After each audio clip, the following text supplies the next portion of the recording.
going on, everyone? It's Thursday, October 9th edition of the Hammer Daily here on the Hammer Betting Network, presented by FanDuel. And we have a great show for you guys today. I'm excited to get started and get things going. I'm your host here, Jason Cooper, alongside my producer, Jacob Gramenya, behind the boards with the Blue Jays jersey. Start spreading the news. It was a great game last night. Bullpen really came through. What a performance. If you watched yesterday's show, you knew I was both of us were nervous about the bullpen game. I was convinced it was going 5. Yeah, I was ready to go. I was like, me and my friends were debating whether or not we just go to a bar and watch the game together. We're like, no, we'll just hang out for game 5. We'll hang out on Friday and watch. But no game 5 Friday because we're moving on. Sunday it is. Tell you does have a game 5. The Mariners and Tigers. Oh baby, the Tigers got to use a really good arm in that game. So feels good. If the Tigers can get through, that's massive for the Jays. That's what we're rooting for if we're Jays fans. Good stuff. I see you guys. Everyone's clamoring about hockey in the chat. I'll get to our guests for today. Starting with G-Stack George. He's going to be our first guest. We're going to be talking through Survivor. Pretty sure we lost last week. I kind of forget if we took Rams or Lions. We took Rams. Okay, yeah, we lost last week. Yeah, we got it wrong yesterday. But majority of people lost because they took the Cardinals as well. So if you were on the Rams, Cardinals, plenty of favorites lost last week, especially those who people wanted to take a stand on. So instead of doing a pick this week, we'll let the audience use our information to decide what they'll pick. But we're going to kind of take a step back. There's a lot of big favorites this week. I think I count 5 favorites of a touchdown or more. And there's 4 or 5 favorites of a field goal or more, and a couple at a flat 3 as well. So anyways, we're going to take a step back. We're going to look, and we're going to call it a state of the union on Survivor. We're going to take a look at just which teams are good this week to take, and we'll, instead of discussing which teams we would take, we're just going to look at their future value and help you guys figure it out. After that, I see you in the chat clamoring about hockey. See you in the chat. Moretto's going to come on. 15 games in the NHL today. He's going to break down every single one. Rapid fire fashion. I wonder if we get a little bell sound effect there for every minute. So 1 game, 1 minute, bell. Second game, 1 minute, bell. We'll see if we can do that. Maybe not. So it should be a good show. And then obviously, of course, Hitman closing out the show. One day we got to get E-Colt on here. E-Colt, do you want to come on here? You give out good stuff on the watch. You know what? I want to give E-Colt credit because on the Monday watch-along, he was giving out bangers in the chat. He gave out second touch. This is after Lawrence scored his first touchdown. 2+ touchdowns for Lawrence at, I think it was 12-1. Banger in the chat. Pretty good. He's doing a good job. So, speaking of the watch-along, we've got a watch-along tonight. You're going to want to tune into that because it's going to be a lot of fun. E-Colt will be there. I'm forcing him to be there because he was handing out bangers like he always does. Just make sure you're there. And then also, what else we have on Thursdays? Best Bet Show. Quick reminder, if you want to fire on week 6, you don't have any bets for this week on sides and totals, we've got our best bets show here today, 5 p.m. Eastern on the Forward Progress YouTube channel. Rob, Austin, and Judah this week joins the show. They're going to give out 3 bets each week. They're single hammer, double hammer, triple hammer. And that is today, 5 p.m. Eastern on the Forward Progress YouTube channel. So head over there after the show. Link in the description. Link in the description. If you want to subscribe there. Go subscribe. What are you doing? All right. I think I said him and Hitman's the last guest. I don't know if I touched on that yet. Anyways, let's get in the show. We got George coming on. He's the director of marketing here at the Hammer Betting Network. He's also Cam Ward's potential lover and biggest fan. George, how's it going? Jason, thanks for having me on this wonderful Thursday. I'm really looking forward to it. Yeah, I'm excited to get going. Now if we want to bring up the graphic right now, we can show our losses. I blame Moretto. I agree. We do this segment usually on Fridays. We would have avoided this Thursday game. Yep.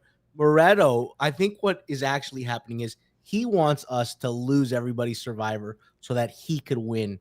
And he knows putting this segment on Thursdays is suboptimal. Of course, yeah. He's definitely trying to do that. It wasn't you. It's funny because last week we said you were complaining about not being on Thursday because you wanted to pick the Thursday game 3 weeks ago when we lost on the Cardinals.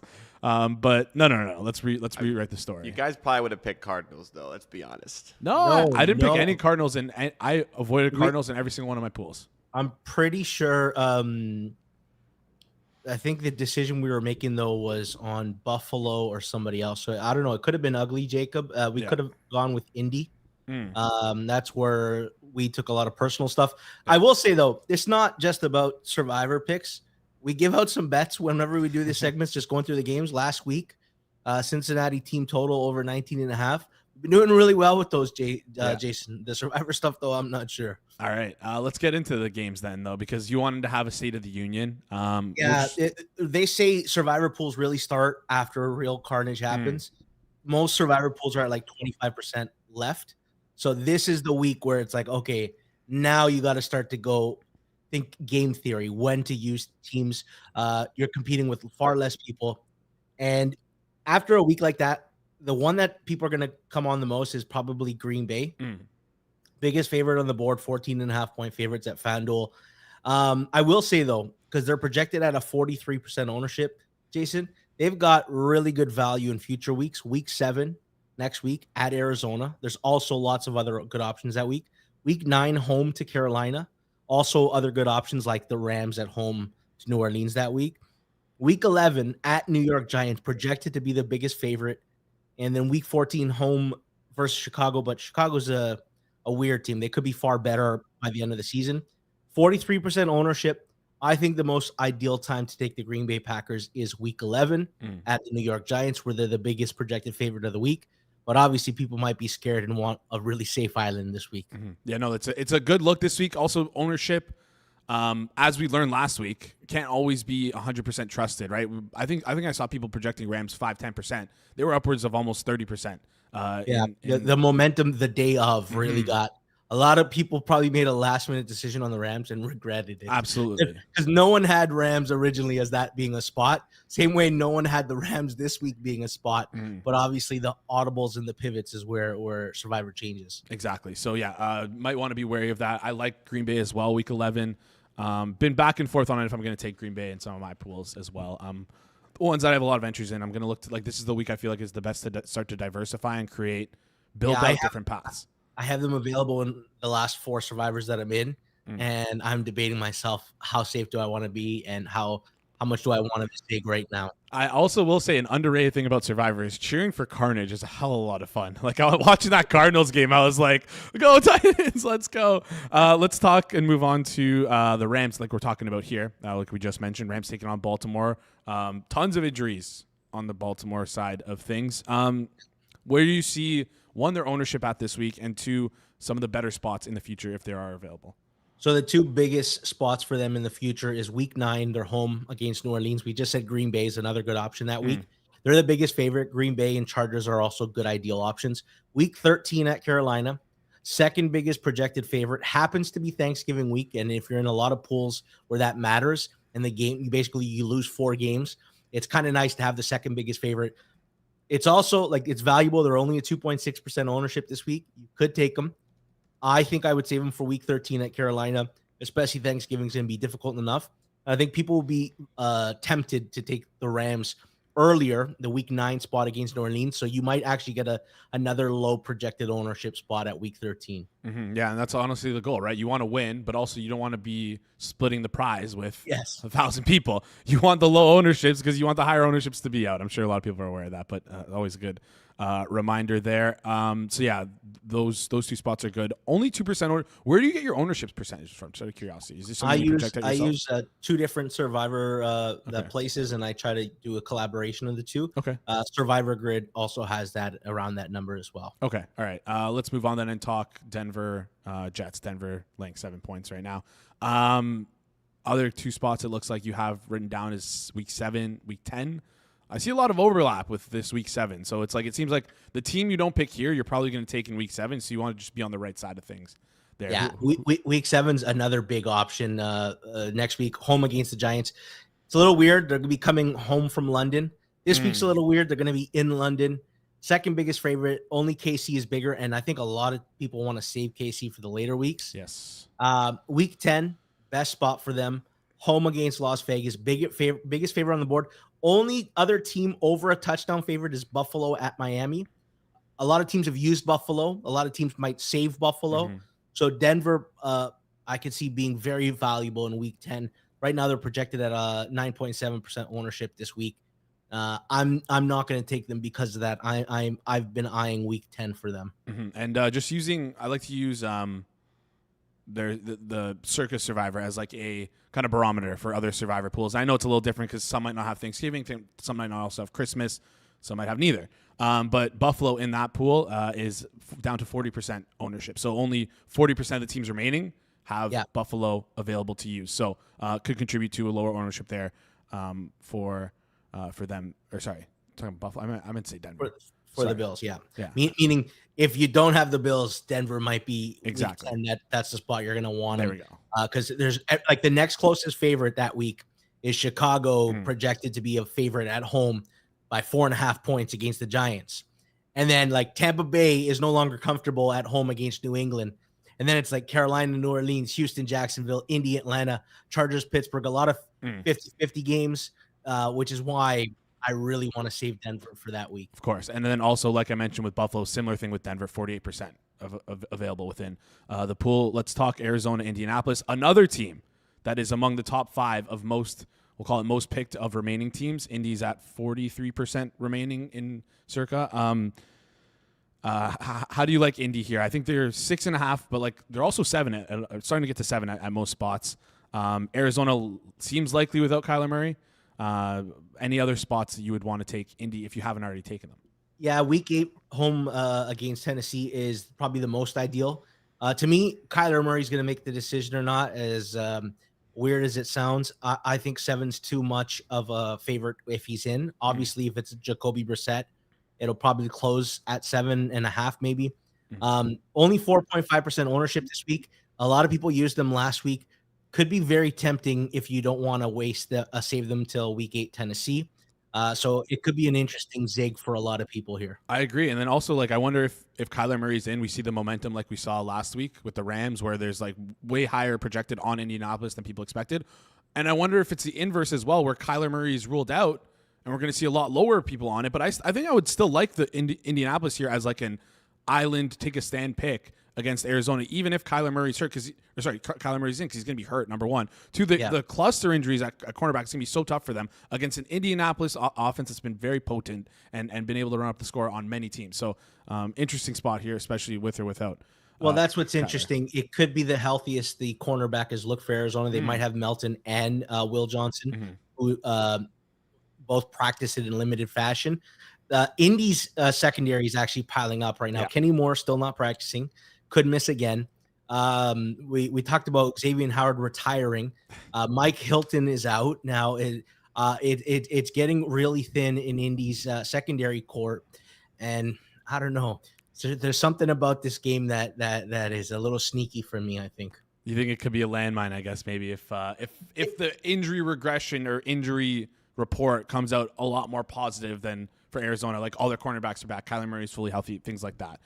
Let's zip through these next couple of games here. Thursday night football game. George, you and I are going to be doing a watch along here in studio. Yeah. You're going to want to tune into that. It's going to be a lot of fun. Minus Philadelphia laying 7.5 right now. Couple other good spots for Philadelphia, but yeah, you want to take them on the road on a Thursday night game. The thing with the Thursday night games, as I very much learned, and a lot of people learned with the Rams, is sweating it out. Like, if you win, it feels great. If you lose, you feel atrocious on an island game Thursday night. It's terrible. So tell us some other good spots you might want to take Philadelphia. So week 8, again, they're playing the Giants, so 2 weeks from now, but this time at home, going to be like a 13-point favorite. It depends on how the next few weeks go. Week 12 at Dallas, I don't know that I like that spot. Dallas could be healthy by then, and there are far more bigger favorites.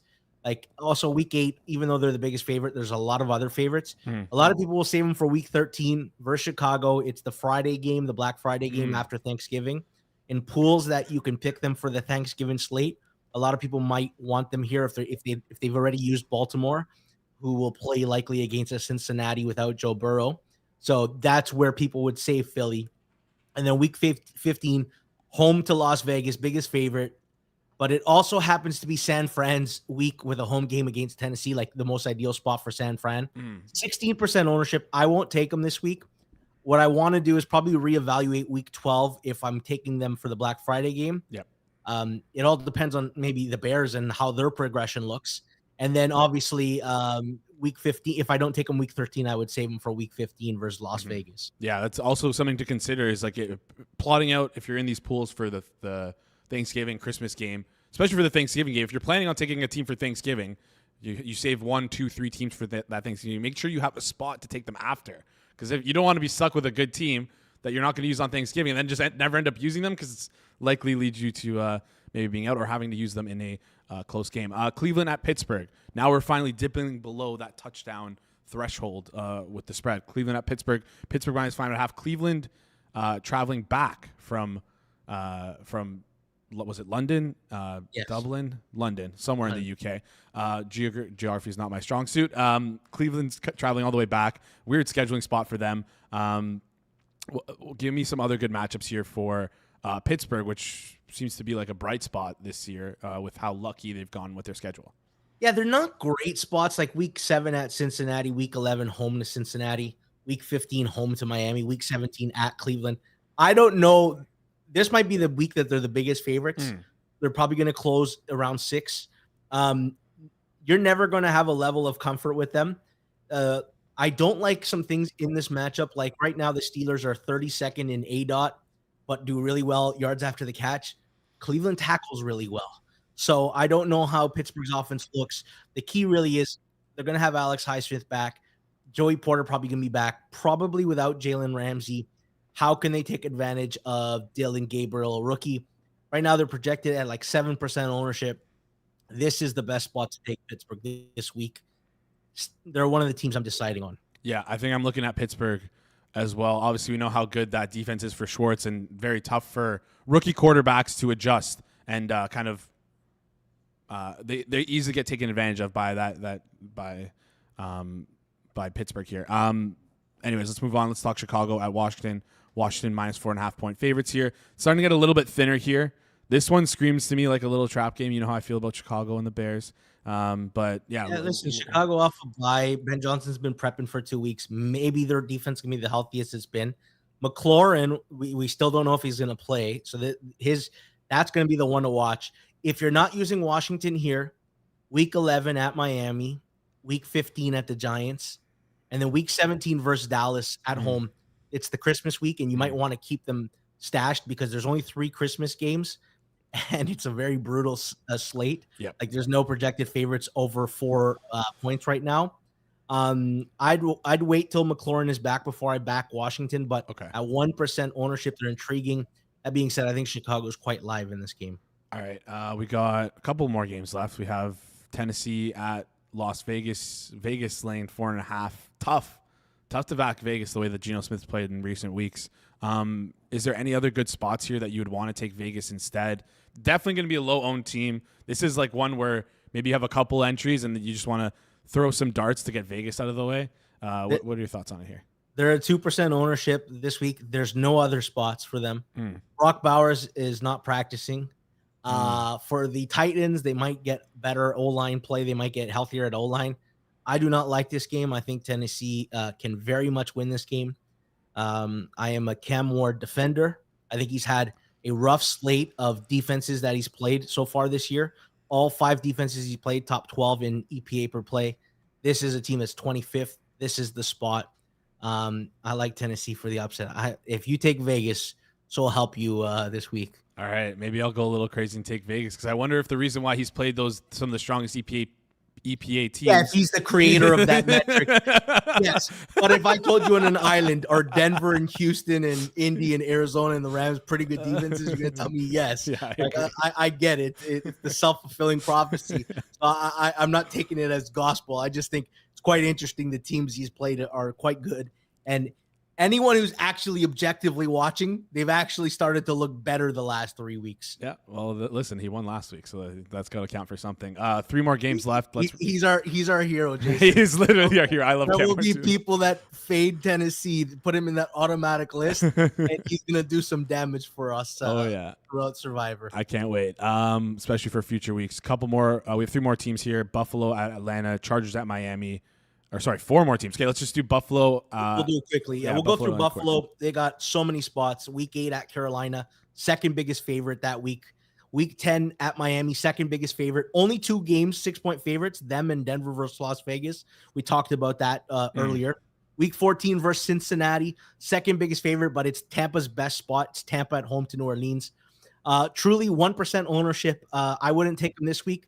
I'd be looking at them week 8 at Carolina or week 10 at Miami. I think those are the two best spots for them. Okay, then let's move on. Chargers laying 4.5 at Miami. Chargers seems like a bad time to take them with the amount of injuries that piled up. Like you can kind of maybe wait a little bit, wait for their offensive linemen to come back, talk about their future spots where you can maybe hammer them, be a little bit better in a better position to take them. Yeah, the injuries suck because they would have been a really ideal spot here. 2% ownership week, but week 9 home against Tennessee, third biggest favorite that week. Week 13 home against Las Vegas, third biggest favorite that week. Thanksgiving week 2, good option considering the survivors are split that week in certain survivor pools. I think I would be saving them for week 13 versus Las Vegas. All right, let's talk New England at New Orleans. New England 3.5. Drake May looks really good. Obviously, another mini survivor hero. Like I think some places had like 3 to 5% ish that got eliminated by some Buffalo. places had 7% ish. So he did us a lot of favors. Week 7 at Tennessee is another ideal spot, third biggest favorite that week, but lots of intriguing options. Week 8 versus Cleveland, only the 10th biggest favorite. It's an iffy spot. Week 11 versus the Jets, 6th biggest favorite. Other good spots, though, including that week. Week 13 versus the New York Giants, Thanksgiving week. It could be one where you zig. I would consider New England this week, and I think week 13 versus Giants makes a lot of sense, and potentially next week. All right, let's close it out then with Dallas here. Dallas at Carolina. Dallas laying 3. The only thing that I would say about Dallas, maybe not take them this week. I know they don't really they have a tough schedule heading out here, but I wonder how much they're going to move up because their offense has just looked really good without CeeDee Lamb. CeeDee Lamb's looked really good with CeeDee Lamb. So maybe we might see them move up a little bit in terms of rankings. But are there any good spots you would take them, consider at all, or if you want to take them, this is your spot? So I wanted to take them last week, and then all the injuries scared me off, and now I'm wanting to take them again. 2% ownership this week. No other great spots. I missed the home game against the Giants because I correctly thought that game was going to be tighter than it was. And those people who have Dallas already taken off their board, I'm very jealous that you guys got very lucky in week 2. Obviously, health is the one to watch here. Probably not CeeDee Lamb. It's the defensive injuries and the offensive line injuries.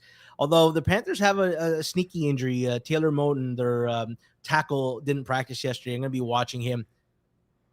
I might get crazy with Dallas. I'll be honest with you. They're one of the three teams I'm considering. Love it. That's super frisky. And again, like if you're in these pools where you have 25 entries, you might want to take still 25 entries. You might want to take a stab at some of these lower end teams. It's all about building different paths, right? You want to try and build the optimal path with as few people on that same path as possible. George, you came in right at the buzzer. Good stuff here. If you had to pick one team to add to our graphic, because we have to do it regardless, maybe you pick 3, I pick one of the 3, and we have some fun with it, or maybe we let the chat pick. Who do you want to take here? How about I give you 3 and you choose the final option? Okay. You want to do that? Yeah, sounds good. Okay, I think our 3 should be Green Bay, Pittsburgh, or Dallas. Dallas, let's go. Fun. Let's go Dallas. Fuck it. Because it looks great if it's green, but then we're like, we're trying to go on an island if it's red. Okay. We've already lost 2 times over. What's a third death gonna hurt us? George, the best part about this pool is that we can infinitely revive in it, so we're fine. Instant revival, yeah. Exactly. All right, George, I appreciate you. Go follow George on Twitter at George Tsilfidis. Also, go check us. Make sure you check us out tonight. We're in studio, Thursday night football game, live watch along. Eagles, Giants, going to be a lot of fun. George, I'll see you then. Yeah, see you then, my friend. Take care. All right, appreciate you, George. That was a great little segment from George. One's in the chat for George. Got a great lineup of guests today. Next one.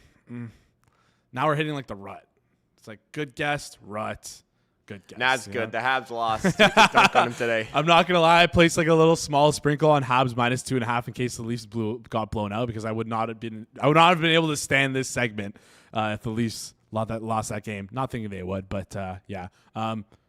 15 games tonight. We're gonna rapid fire each one. Before we do, just want to give a quick shout out to our sponsors over at FanDuel. FanDuel is making Week 6 even bigger with a chance to win a share of $2 million in bonus bets this Thursday night. That's right, $2 million. Here's how it works. Opt in and place an anytime TD bet on the Giants versus the Eagles using your profit boost. And if the player you pick scores either the first or last touchdown of the game, you'll earn a share of $2 million in bonus bets. $1 million for each touchdown. I'm going to throw a dart at Tyrone Tracy to score a touchdown. I think he's healthy for this game. I don't know. So yeah, he's in, I think. A lot of Scadaboo love. They seem to like Tracy. Probably still be Scadaboo at the goal line. But again, Tracy was the RB1 to start the year. Exactly. He got injured, and then Scadaboo had a great game. So, I don't know. Could easily be. We've seen these coaches be stubborn with rookies after good games. Like, we've seen it a lot, so maybe that's the case here. Maybe if you want to go even crazier, Devin Singletary. Doubt he'll even see many snaps. Anyways, it's just one more reason to bet on the NFL with FanDuel. So whether you've got a feeling about that opening drive or you're banking on a clutch finish, now's the time to get in the game. Visit FanDuel.com/forwardprogress to download the app today and get started. FanDuel, an official sports book partner of the NFL, must be 21 plus and present in select states. For Kansas, in affiliation with Kansas Star Casino, 19 plus and physically located in D.C. or 18 plus and present in D.C., Kentucky, or Wyoming. Opt-in must apply profit boost token on select market prize pool to be split equally among all eligible participants who made the correct first or last TD pick. Bonus issued as non-withdrawable bonus bet, which expires 21 days after receipt. Restrictions apply. See terms at sportsbook.fanduel.com. Gambling problem, call 1-800-GAMBLER or visit fanduel.com/RG. Call 1-888-789-7777 or visit ccpg.org/chat in Connecticut or visit mdgamblinghelp.org in Maryland. Hope is here. Visit gamblinghelplinema.org or call 1-800-327-5050 for 24/7 support in Massachusetts or call 1-877-8-HOPE-NY or text HOPE-NY in New York. Call Connex Ontario 1-866-531-2600 or visit connexontario.ca. All right, that was rapid fire for me for the ad read, which means, Moretto, you got to follow me up here. Just bring him on. The king of edge work is what they called him, Mr. No Money. Alex Moretto, how's it going?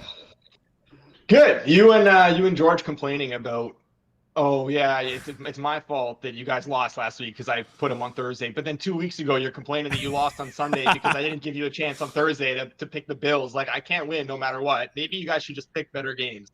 No. It's obviously your fault. Can never be our fault. That's how it works in the content game. Got to blame everyone else. All right. Anyways, let's got 15 games. Super excited about this slate. We're gonna maybe let's skip over the talk of last night. Last night was last night. Let's get over today because I see the chat's going crazy right now. They want to see what you have. So 1 minute for each game. I'm gonna put you on the clock here. Let's start with the Islanders taking on the Penguins. Islanders -134. -134 on the money line. Favorites right now. Tools at 5.5. Juice towards over -128. Who do you like here and why? So I actually just very recently bet a little bit of Pens. Isles took a ton of money and they kind of put the Pens into range for me, like +118 off FanDuel. I think that it's kind of a sharp number. Pretty much painted +120s or better across the market. I do like that for a bit of a smaller play. I don't know what exactly to expect from this Isles team, but I don't think they're worthy of laying this price tag on the road. We know the Pens are going to be kind of bad, but they have a game under their belt already, which I think is important at this stage of the season. Isles offensively, I think they're going to take some time to integrate some of these new faces. They're not exactly they have a lot of like third line wingers basically across their lineup. I just don't think they're worthy of this price tag. I think there's a little bit of value here on the Pens now that the Isles took some money. So yeah, we'll start off with a little bet on Pittsburgh. If Pittsburgh starts the season 2-0, jeez, I didn't expect that. All right, for sure. In at 45 seconds, good stuff. You're cooking right now. Blackhawks +132 take on the Bruins, who are at home -160. Totals at 5.5. -130 towards the over. +106 towards the under. Anyone you like here in this game? So I have nothing in this game, which means I might as well use this as a good chance to plug our Hammer Discord. If you were in there, you saw that I bet the Bruins yesterday against Washington, and hopefully you were able to get involved with that. If you're not in there, what are you doing? You might as well get in there because we're going to be talking hockey all season long. It's going to be a lot of fun. The other chats are pretty much are hopping too. In terms of this game itself, I don't have anything. I think that you're crazy if you're laying this number with the Bruins with Korpisalo in net. They did not exactly look great last night, but that's kind of the effect Washington has on teams. The reason I'm kind of lower on Washington, I think they're going to struggle to score goals this year, which was obviously the issue last night. They definitely dictated play. They did struggle to beat Swayman. Swayman was very good.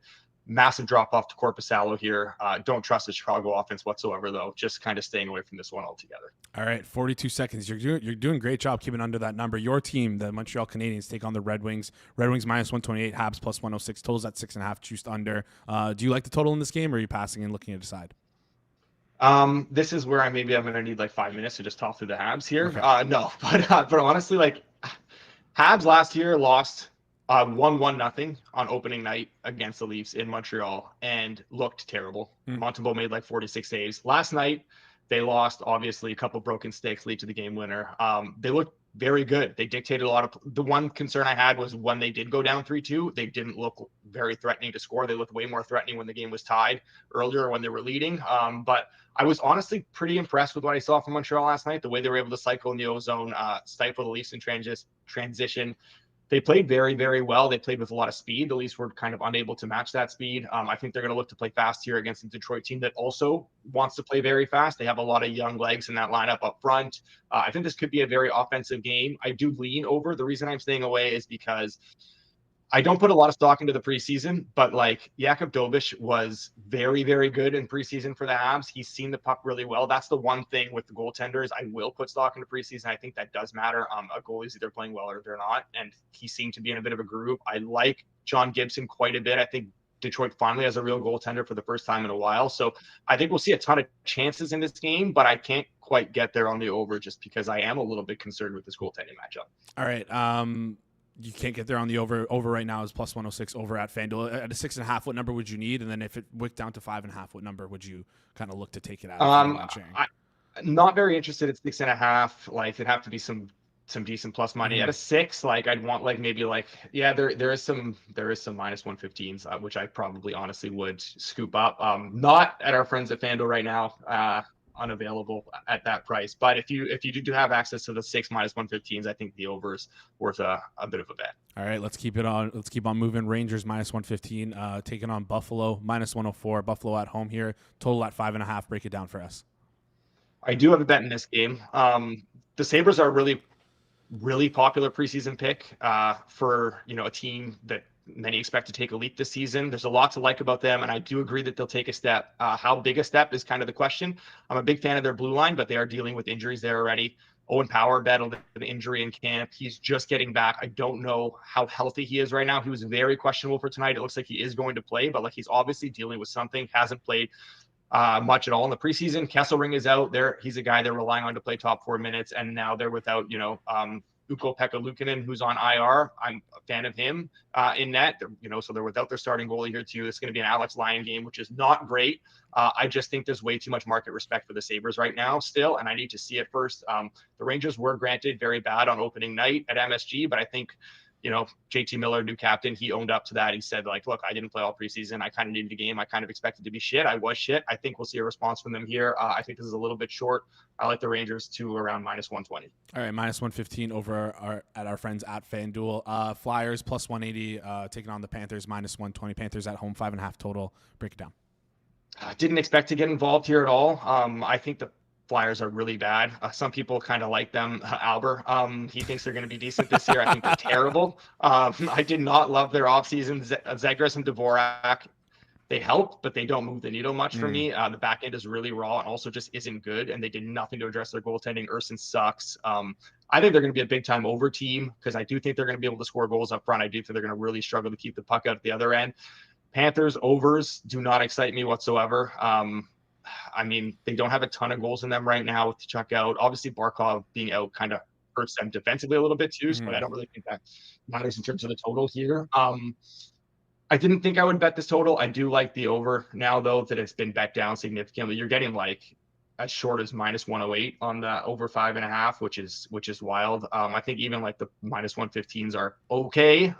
Maybe like a half play at the minus 115s, but if you can find better than that, 110 or better, I think that's worth a full bet here. Was 122 before we came on here, is now trickled down to minus 118 over at FanDuel. Maybe the number comes down a little bit more over there as well. Senators plus 136 on the road, taking on the Lightning, minus 164.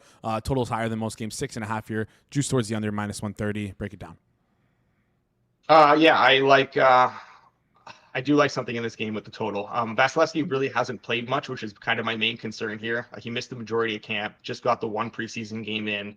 But these are two like dead under teams for me. The Lightning really fly under the radar as a strong defensive team. Obviously, like with Kucherov and Point and all these guys, like they can score goals, but like they're not a very offensive team. They do like to play defense first under Cooper. That is kind of how they model their game, and that's obviously how the Sens want to play. Lean on that blue line, lean on their goaltending, lean on Olmark. I don't love their group up front. I don't think there's a ton of goals in them, especially with Batherson out. They're still kind of relying on like Perron and Giroux for top 9 minutes. At 5-on-5, those guys are just not effective anymore. They are deep down the middle though, and I think that'll help them match up really well here with this Tampa team that is strong up front. The goaltending matchup is good. Vasilevsky not having played much at all is what kind of concerns me a little bit here. But I mean, I took the plunge. I'm on under 6. Everything available right now in market. FanDuel best in market minus 104 too. So I like that. There's like minus 110 is pretty much widely available that I'm fine with too. Okay, under 6 minus 104 is what you're looking at over at FanDuel. Let's flip over. Devils plus 138 taking on the Hurricanes. Hurricanes minus 166 at home. 5.5 total. Fire away. Nothing for me here. I really don't want to get involved. If like the Carolina number keeps running, maybe I'd come back on the Devils at one point, but like I don't think it'll reach a number like plus 160 or something like that I would start to consider. I think the Devils are just a hard team to price if you're using team priors because of like the injuries they've gone through. Obviously like Hughes, Heischer, Hamilton, all those guys missed time last year. Most of their key guys missed time at different points. When this team was healthy, they are very, very good. They are healthy right now. Pesce is going to be in tonight, which is significant for them too. They're pretty much full strength right now, which is we have not seen this team at full strength in a while. The Canes are obviously a wagon, so like I don't have much interest stepping in front of them, especially on home ice where they kind of control the matchups, get their top guys away from Heischer. But like if the Canes continue to take money, and like that was a common theme last year, like the Canes just got bet and there was almost like no point where people wouldn't bet them last year. If the market does the same thing this year and we see like even more Carolina money come in this afternoon, this evening, and we're starting to get like plus 160s on the Devils, I'll probably start getting involved, but nothing for me right now. All right, nothing for you right now. 8 games up, 7 games more to go. We got to speed it up a tad bit more. Wild plus 102, Blues minus 122, totals at 5.5. Let's hear it. I have a kind of a smaller stake bet on the Wild here. Did not expect to have much on this game because these are two teams I'm really high on. I think the Wild are live to win the Central. I had a really hard time keeping the Blues out of the playoffs in my preseason predictions, but like I think this is a really good Blues team. I love their forward group top to bottom. Top 4 is pretty strong. They're good in net, but like this is a ton of market respect for them, especially against a very good Wild team. I understand that Zuccarello's out, but like I mean this number's kind of crazy in my opinion. I think that something a little bit closer to pick would have been fair. So I do have some Wild here. Did not expect to be betting against the Blues. I thought I'd be betting on both these teams a lot early on in the season, but I mean, just like the numbers are the numbers. So yeah, I took some Wild here. Small little bet on the Wild plus 1/2 over on FanDuel. Blue Jackets plus 100 right now, or even money, excuse me, at the Nashville Predators minus 120, 6.5 total. You like anything here? No, I'll keep this one quick. I don't have anything. I agree with the money that came in on Columbus overnight. I don't think what they did last season was a fluke. I think this is still a pretty good team that should be in the mix again, fighting for a playoff spot. Nashville is, I think, a team that we'll see what they do with Brady Martin. Right now, he's supposed to be centering line 1. At 18 years old, he is not ready for that whatsoever. Their second line center is Svechkov, who's very young as well, very raw. They could be in for some real growing pains. I don't know why. I would imagine O'Reilly ends up playing most of like the center duties on that first line, but we'll see how things shake out. I'm still pretty low on this Nashville team. I am a little higher than Columbus on market, but it's kind of been bet into place already. All right, let's flip over Stars, Jets. Essentially pick them. Stars minus 118 on the road, 5.5 total. Also minus 115 towards the over, minus 105 towards the under. Anything you like here? Hey, yeah, we really got to fly. I didn't realize how time was getting away from us. I like the Stars. I bet the Stars. They were a better team last year. They got even. I mean, they didn't get worse as much as the Jets did, I should say. Jets also dealing with some pretty important injuries right now with Adam Lowry and Cole Perfetti. Great to see Taves back, but I'm not expecting much from him. Playing 2C is a lot to ask. That group thins out really quick with the injuries they have. So I like the Stars here to around minus 120, which is there's a lot of meat on the bone still left. All right, Stars minus 118 at FanDuel. A couple of the shops that are out there right now that you can get a slightly better number on. Mammoth, which is going to get need a ton of getting used to, plus 158 at Avalanche, minus 192. 6.5 on the spread. You taking the Mammoth in their inaugural Mammoth game? No, I am not. I'm taking nothing here. We can pretty much just skip over this. I want to watch Utah early in the season. I'm lower on them than the market is quite a bit, and I feel like maybe potentially I'm missing something. So I want to see. They're a team I'm more look to fade when they're like, I expect them to be pretty sizable favorites against teams like Anaheim and stuff like that, who they were competing with for that last wildcard spot. Those are spots I look to fade them, not looking to fade them as big dogs when they can potentially be dangerous. All right, let's do Flames at Canucks. Flames plus 172, heavy underdogs against the Canucks, minus 210 right now. I think Canucks biggest favorites on the board. 5.5 total in this game. Anything you like? Canucks team total is maybe the only way I'd look here, an over. I think the discrepancy between starter and backup for the Flames is the biggest there is in the NHL. Like going from Dustin Wolf to Devin Cooley right now is terrible. That's as bad as it gets. So on a back-to-back here, playing last night, obviously in Edmonton, they get the big win in a shootout against their Alberta rivals. I am looking to fade them in any which way here, but the price is very, very short already. So not looking to do that, but maybe like a Canucks team total over is pretty much the only way here. Yeah, you can get the over 3.5 minus 110 at FanDuel on the Canucks team total. Let's close it out. 2 more games. Ducks at Kraken. Kraken laying minus 122 at home. 5.5 points on the total here. Anything you like?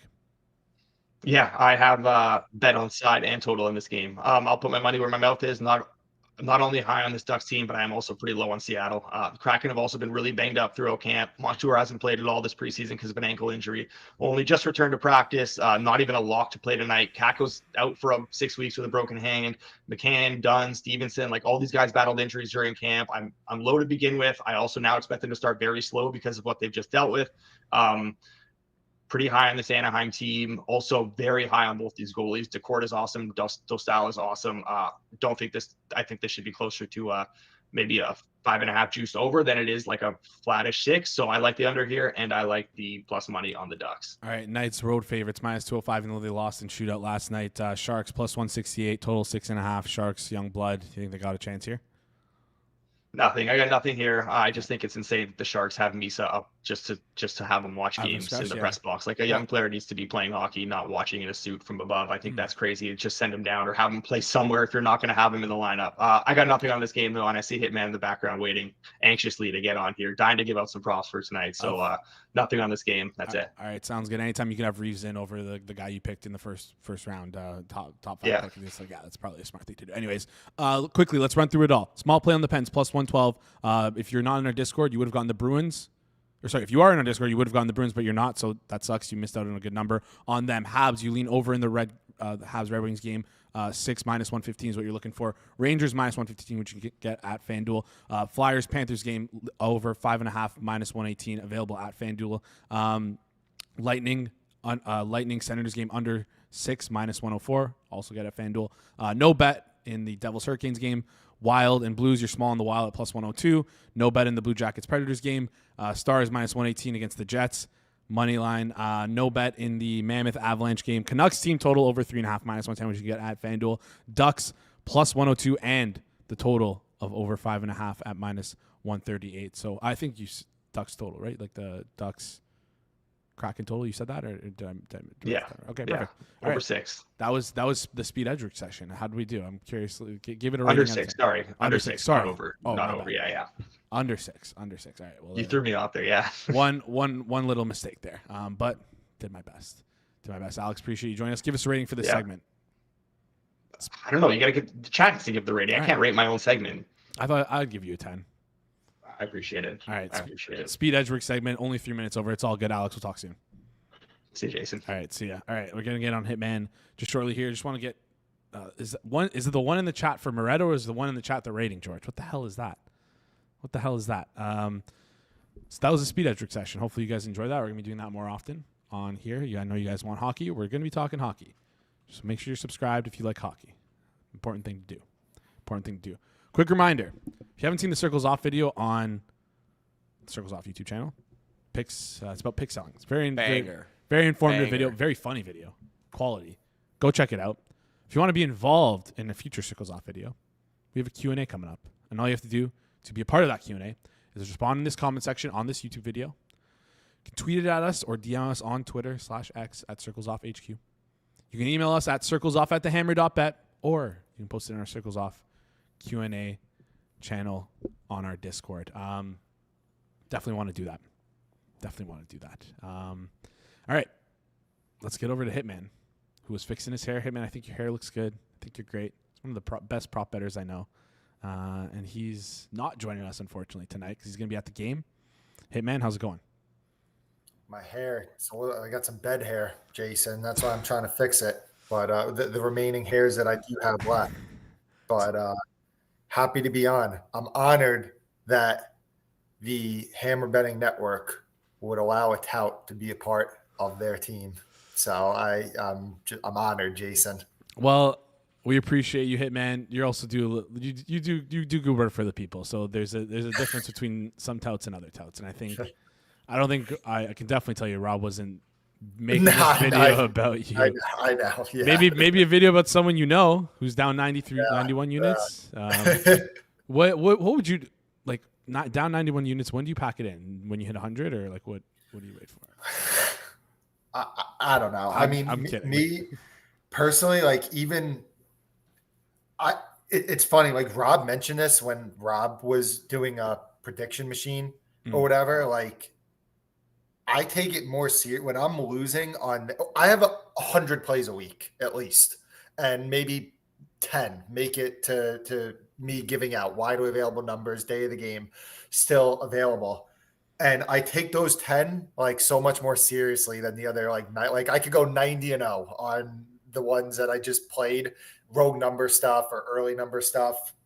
And if I go like 2-8 on the stuff I give out to other people, like it fucking hurts. Like I hate losing my own money, but I really hate losing other people's money. So fortunately it's been an okay start to the year, but yeah, it sucks. It's definitely you feel the pressure sometimes. It's all good. It's all good. Let's talk about this game tonight, though. Thursday night football game should be a lot of fun. You're going to the game, Eagles, Giants. Are you wearing a jersey? Are you going to be wearing a Vikings jersey? Like what you know what? I got some buddies that have season tickets, like in like one of the VIP sections or whatever it is at the at MetLife for the Jets and the Giants, and they try to get me out to one game a year. I always say it has to be a Thursday night or a Monday night because Sunday I have a job to do. Yeah. But the Thursday, Monday I could take a few hours off. So yeah, they got me to go this Thursday night game, and yeah, it's nice to sweat some bets in person, and so looking forward to it. I'm sorry I can't be on the stream tonight, but I'm sure you'll be able to replace me or somebody good. I don't even think we have a replacement for you. That's how useless and meanerless. No, you just can't replace me. So just don't even bother. I'll do it. Jacob, I'll step up. I'll do it. I'll come in for the fourth. All right, let's talk about this game though. Hitman, you wanted to talk a little bit about the receiving group for the New York Giants here. Obviously, they lost Malik Neighbors 2 weeks ago. Lose Darius Slayton this week. Not the greatest talent there. Bo Collins, Jalen Hyatt looking to step up. Maybe we'll see Theo Johnson and who's it? Is it Bellinger? Is their backup tight end? I should know this stuff. Yeah, Bellinger is their backup tight end. Maybe we'll see them step up a little bit here. Anyone you like or don't like? I know you talked about a certain player on your service. You gave out his unders. Yeah, so I obviously the number moves immediately, so it doesn't have value right now. I did play Bo Collins under 16.5 receiving yards and under 1.5 receptions plus 110. I do have another look though that I do like. Okay. In this, it's Jalen Hyatt over 15.5 receiving yards currently. Okay. And 1.5 receptions plus 120. If you want to split the bet up and do a half unit each or whatever you want to do. I think that without Darius Slayton in this game, I'm very confident that it is going to be a heavy 12 personnel game for the Giants, as long as they can keep the game script reasonable. Of course, like if it gets to the fourth quarter and they're down 17 points, they probably open it up with more 11. But I do believe it's going to be a lot of 12 personnel. When they did run 12 personnel and Slayton was out, it was Jalen Hyatt that was every down for them. And Bo Collins was only coming in 11 personnel last week. So at one point, like an hour ago, like Bo Collins and Jalen Hyatt were priced the same, and like, or even Collins was higher or was priced to be the superior player, at least in his receptions market compared to Hyatt. I just didn't agree with that. I know Hyatt is a long ADOT type player, but I just think he's going to be out there clearly more than Collins, and what I expect to be a lot of 2 wide receiver sets for the Giants. So, yeah, that's kind of my thesis with the Giants pass catchers. I do think little Jordan Humphrey is going to get called up from the practice squad at some point today. When that does happen, like little Jordan Humphrey, like I'm not going to say that Jordan Humphrey is ahead of Collins, but I think there's maybe at least like a 10, 15, 20% chance that he could end up playing a little bit more as Collins or just as much. Humphrey is like a coach's pet type of guy. Like you remember even last year that like everyone was screaming for Marvin Mims to get more time with the Broncos, and it was little Jordan Humphrey that would be in there for like dirty work blocking and everything. And like coaches like this guy. So I wouldn't be surprised if he had a little bit more of a role than some people think this week. I don't think that Gunnar Olszewski is going to play much at receiver. He probably just plays special teams like he normally does. Yeah. But long way for me to say I expect a lot of 12 personnel, and I expect Hyatt is going to be that field stretcher when they are in the 12 personnel formation. Makes a lot of sense here. Maybe attack some Hyatt alts. Maybe look at a couple other markets where you can attack Hyatt. Like Hyatt's the guy. He's gonna either freaking donut or he's gonna catch a big catch for 40 yards. So I like that point by you, Jason. Like if you do like Hyatt, which I do, like it might be worth it to go 30 plus, 40 plus. Like his average depth of target is extremely high. He's a burner. So will be interesting to see there. I want to pull over and talk the Eagles pass catchers, because we earlier on in the season they were kind of clamoring for the ball, asking maybe projecting towards the media saying, hey, we want the ball a little bit more. They look to push the ball downfield a little bit more, threw a lot more last week. Are we going to see a repeat this week in terms of these Eagle pass catchers and the volume of passing that we saw out of Jalen Hurts? I can't see that happening again. I know that the receivers have been bitching and complaining about their overrated quarterback getting them the ball. But I feel like, especially after the loss last week, and you're playing a Giants offense that this Eagles defense should be able to shut down. I do, and it's also a Barkley revenge game. Like Nick Sirianni is a guy, like he plays into that stuff. Some coaches, it's not as big of a deal, but like Nick Sirianni is a guy that like maybe goes out his way to get Saquon Barkley a rushing touchdown when he's back in MetLife or something like that. Even if it is a year removed from being on the Giants, I still could see it. This game in general is just going to be a very low play volume game, in my opinion, with both teams looking to run the ball. I did have a little bit of interest in Barkley overs at first, still kind of interested, but probably what keeps me off of it is he was a little banged up. Like I believe he's off the injury report and he's fine to go, but he was a little banged up. Like logically you say, it's a Thursday night. If they do get a big lead late in the game, maybe that's a time you give AJ Dillon the ball a little bit. So I haven't bet anything with it, but I do think that this is the Eagles go back to their normal style of play this week. And it just ends up being run heavy. And when they do throw, the Giants do run a lot of man coverage. And Devontae Smith and A.J. Brown are the man coverage guys. They really don't throw to anybody else when the teams are in man coverage. So I could see them being the guys that are targeted when the Eagles do throw. All right, let's talk a little bit about the rushing attack of the New York Giants. We see that Tyrone Tracy is going to be playing tonight. We know that he got the ball ahead of Cam Scatabo when he was healthy. Do you expect that to kind of revert? Do you think Cam Scatabo is going to be the guy out right here? Totals for both of them on rushing totals, for both of them, 48.5, minus 112 both sides for Scatabo. Tyrone Tracy, 23.5, minus 112 both sides. So it seems like the books are expecting Cam Scatabo, but do you think it could be do you think the inverse where Tracy gets a little bit more work on the ground? I think as of again, my mind could change on this, but I think as of now, I think it's close to priced right. I know that in Tracy's last game, Tracy did open as the starter against the Chiefs in week 3. And that was a week after Scatabo got a lot more touches than him in the Dallas week 2 game. But I just, from everything that I've read and the way I've interpreted some of the stuff, I think that Scatabo is clearly the RB1, but I mean, that's what the market's saying. So I don't have much of an opinion. I know there was some people talking about like, well, could the Giants theoretically try to use Tyrone Tracy more as a receiver this game because he played receiver I believe, in college.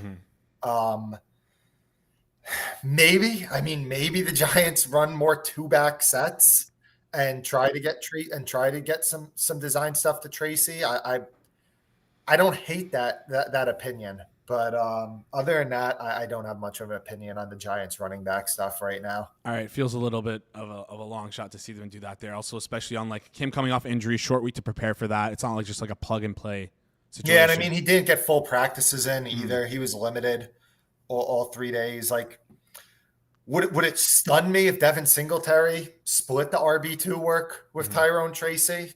No, it wouldn't stun me. So, yeah, I don't have much of an opinion. Other than I do think Scatabo is the guy, which the market's saying. All right, 2 more questions. We're gonna talk a little bit about dart throws and then build a little SGP. You're gonna rate my SGP that I just built on the spot right here. Dart throw. It seems like, I don't want to speak for you. It seems like if you had to dart throw someone to score a touchdown, that would be for this $2 million jackpot that FanDuel has, where if they score the first or last touchdown, you get a share of $1 million, depending on if they score the first or last. Who would you take a dart throw on? Would it be like, I'm reading the tea leaves here, I'm hearing like a Daniel Bellinger maybe dart throw, because Can you show me the anytime touchdown odds? I can walk you through it right now if you have a certain player. Yeah. So Jalen Hyatt plus 650, Bellinger's 10-1 right now. You want to consider the odds, but you also want to consider the ownership in terms of who would be betting on this stuff, right? Like, the further down the board you go, the higher likelihood you get more bonus bets if your guy does win. So anything you'd be interested in here? Intuitively, you know what? Like, this is a guy that, yeah, he's priced as one of the top Giants pass catchers for anytime touchdowns. I'm trying to look. I had a note written down on my phone about Theo Johnson. Okay, plus Theo Johnson this year, he's tied for 5th in the league on targets inside the 10. Wow. This year. And I just mentioned how I think this is going to be a heavy 12 personnel game. I think, and Dart has shown that he's had a connection with tight ends early in his career. I think Theo Johnson would be the guy that I would look towards. All right, dart throw on Theo Johnson, no pun intended, or maybe pun intended. I mean, that's why Pizzola pays you the big bucks. Just come up with that off the top of your head, a dart throw on Theo Johnson to score a touchdown. There we go. That might be ESPN type future broadcaster quality right there. Right. That was spontaneously pretty good. All right, don't pump up my tires too much here. I have one more question for you before you head out the door. You were alluding to Jalen Hyatt, talking about alts. I'm going to flip towards a different market and ask your thoughts here, because I asked you about the Eagles pass catchers. We're not going to see too much passing out of them. Probably more of a run script for them. You think, like we know, Jalen Hyatt is a boomer bust guy. 18-1 for most receiving yards in the game. Jalen Hyatt is right now. Is that something that's like a little interesting to you? His alts 90 plus is 17-1. So if you expect him to get 90 plus yards, that's as high as it can go here on FanDuel. You can use your way. I'm pretty sure you can get it up a little bit higher. But I can't check that right now. Don't have my phone on me. I mean, I'll be honest.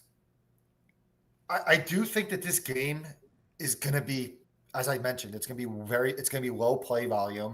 It's going to be low passing volume, in my opinion. Like, that does open up for more variance, that it could just take one bomb or something. Yeah. So, yeah, I mean, if you want to have some fun with it, like Jalen Hyatt, we can look at the end of this game and he could have 3 catches for 105 yards. Exactly. Or something. And maybe that gets it done. And I think he's going to be out there. Mm-hmm. I think he's going to be out there. Now, is he going to be doing cardio out there? Probably. He's probably going to be doing cardio. But he's going to be out there, in my opinion. So, if you want a dart throw on Jalen Hyatt, most receiving yards, I don't hate it. All right, that gets me to the parlay that I want to build, because, like we mentioned, dart throw on Jalen Hyatt receiving yards. He could win with one catch for 50 yards with how low of a play volume you see into how few passes you think they're going to be in this game. So I'm going to combine those two things in my head. I'm going to go Jalen Hyatt most receiving yards. I'm going to take Saquon Barkley over 86.5 rushing yards. Jackson Dart over 37.5 rushing yards. Combine that together, you get 57-1 over on FanDuel. Rate that out of 10 for me. Say it again. Barkley over 86.5 rushing yards.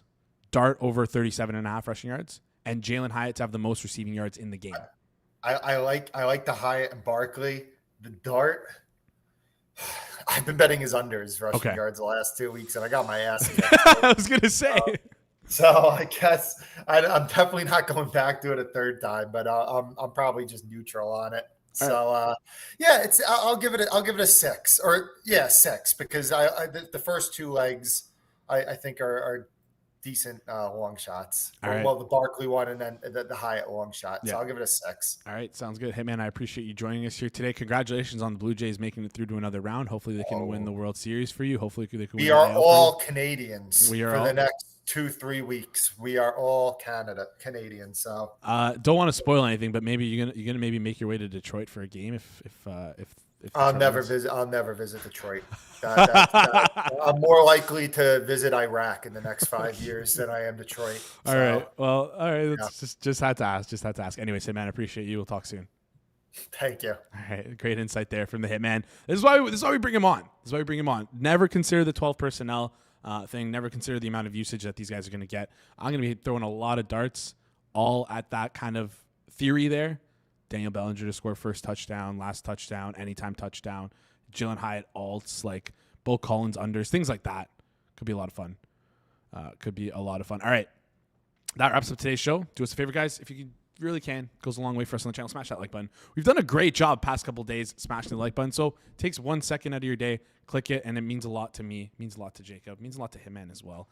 It's the best way to show that you enjoy the show is by doing that or commenting in the chat, just like KP, a couple other guys do as well. Tomorrow's Friday. Tomorrow is Friday. We have Kirk Evans coming on to talk some NBA preseason, NBA preview, and if the WNBA playoffs is, I think it's game 4 that night. If it's still going on, it is still going on, but if that's the last game, we'll talk about that. Austin Mock's going to be there as well. Going to be talking some college football. I have spoken zero about USC on this show this entire week, so we're going to do a 20-minute segment on the USC-Michigan game, and then Brandon Weil coming on talking MLB playoffs.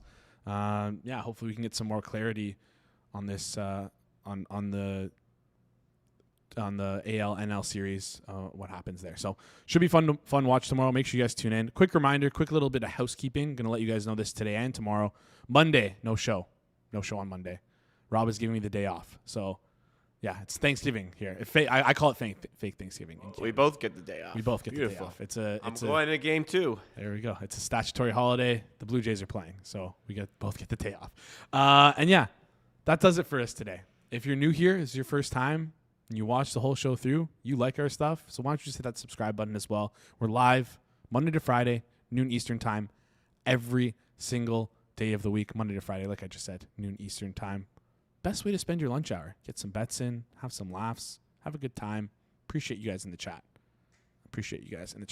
What do we have up next? Up next, we have 5 o'clock. We have our best bet show over on Forward Progress. You're going to have over Forward Progress and subscribe. Forward Progress HQ YouTube channel. Subscribe there, because then we also have our watch along tonight at 8 p.m. Eastern. A lot of stuff going on. A lot of moving parts. And then Friday morning, circle back with who's on tomorrow? I actually don't know. Oh. I don't know. Well, Jacob will be there. Kanish will be there. Flop will be Actually, there. wait. Let me check. All right. I should be able to figure this out. Yeah, it's all good. Flop will be there for sure as well, which is good. So, anyways, you're gonna want to. Today it is Mr. Peanut Butter. All right. Good crew. Good crew. As Very long good as crew. as Mr. long as Peanut he's not Butter, Flop, Kanish, and me. As long as he's not breaking down NFL games, it's solid. All right, let's wrap it up, guys. Again, reminder, please do us a favor, smash that like button. Goes a long way for us here. We'll talk soon. We'll talk to you guys tomorrow. This has been the Thursday, October 9th edition of the Hammer Daily here on the Hammer Brain Network, presented by FanDuel. I will see you guys right here tomorrow.